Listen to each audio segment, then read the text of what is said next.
Christmas markets are popping up on every corner in Germany, including the medieval town of Regensburg and city of Munich, where they sell Christmas decorations and a few unexpected items like fake Fabergé eggs. Somehow the Czar's court got involved. The historic backdrop and mulled wine create a unique atmosphere that's hard to beat. Welcome to Expat Chatter. This is Brenda Arnold. Who lives in these towns, and what do they do for a living, I wonder, as I watch the landscape roll by. I'm on a train headed to Regensburg to visit my friend Michaela and the Christmas market. I was looking forward to 2 hours of reading time, but couldn't keep myself from looking out the window at the never-ending beautiful scenery. Gently rolling hills and pine forests alternate with now empty fields. Because of the glaciers that covered the land 10,000 years ago, the soil is so fertile in Bavaria that it's black. Fairy tale villages rise out of the fields, their church spires reaching up from the highest hill in their center. The inhabitants of those villages can't all be farmers, but they can't all be remote workers either. Life outside of metropolitan Munich is very foreign to me, and the sights outside the train window never cease to capture my imagination. I can't get over how this landscape consistently scores 100 points on the picturesque scale, which cannot be said about the landscape seen from the trains where I come from in the U.S. Oh, wait.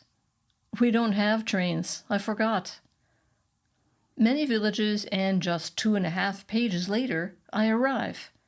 Regensburg is the perfect place for a nostalgic Christmas market, especially since it is a real-life sleeping beauty. A bustling, profitable town in the Middle Ages, it has the reputation of being Italy's northernmost city, a tribute not just to its beauty, but to Germans' wistful penchant for Italy, the land where the weather is warm and the waiters are friendly, two things unattainable in their own country.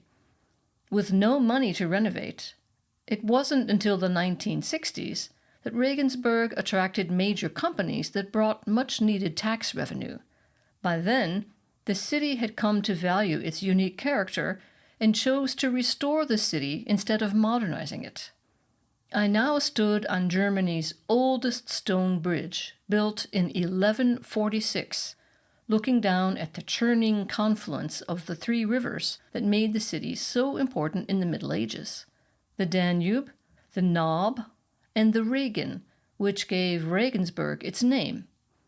I imagined how for centuries boats carrying valuable salt from the Alps would have traveled right under us, making the city rich with customs duties. In the summer, this bridge is mobbed with tourists, but now it was mostly locals scurrying across to escape the cold wind. I already knew the Christmas market in Munich, a giant red beast of shiny trinkets and lights, spreading its tentacles farther and farther every year. Beginning from the center at Marienplatz, it creeps down side streets, up the pedestrian zone, and spills into inner courtyards. They sell arts and crafts, glass and wooden Christmas ornaments, fake Fabergé eggs, which my daughters convinced me to buy one year, lambskin slippers. I bought those once too for my niece, and lots of mulled wine. I've bought tons of that. Come to think of it, that might just explain the purchase of the Fabergé egg.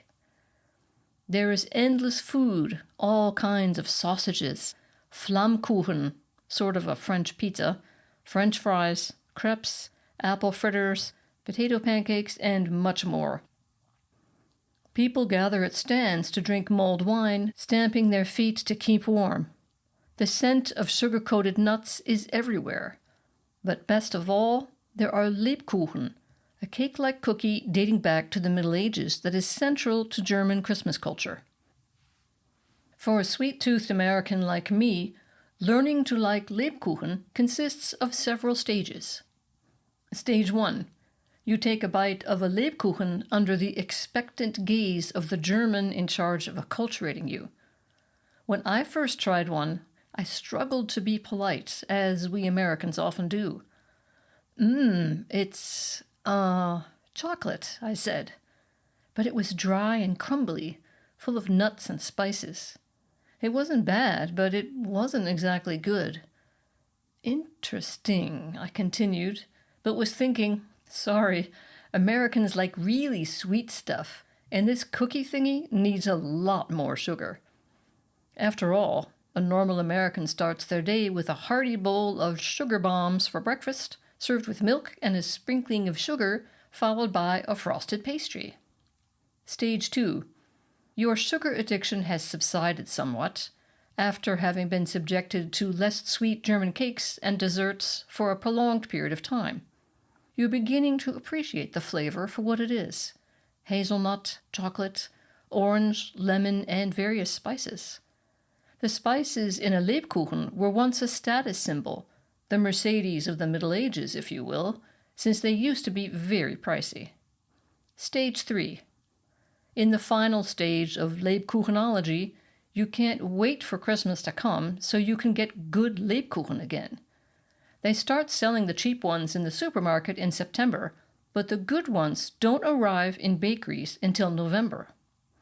Back in Regensburg, I wanted to get some mulled wine and try my luck at one of my favorite games, speaking Bavarian dialect without anyone noticing that not only am I not Bavarian, I'm American. A Hafer Glühwein, bitte, I say to the burly guy at the stand, smiling nonchalantly. A mug of mulled wine, please. It looks like I've pulled it off, since he gives me what I ordered, no questions asked. It helped that I only had to say 4 words. With another Christmas market under my belt, I board the train home, basking in the afterglow of the mulled wine. The warmth of the train makes me realize how cold I am. Nestling down in my seat, I'm determined to make up for lost time, cracking open my book before we've even hit full speed. And within 10 minutes, I'm asleep. Thanks for listening, and I wish you a pleasant Advent season, and see you next time.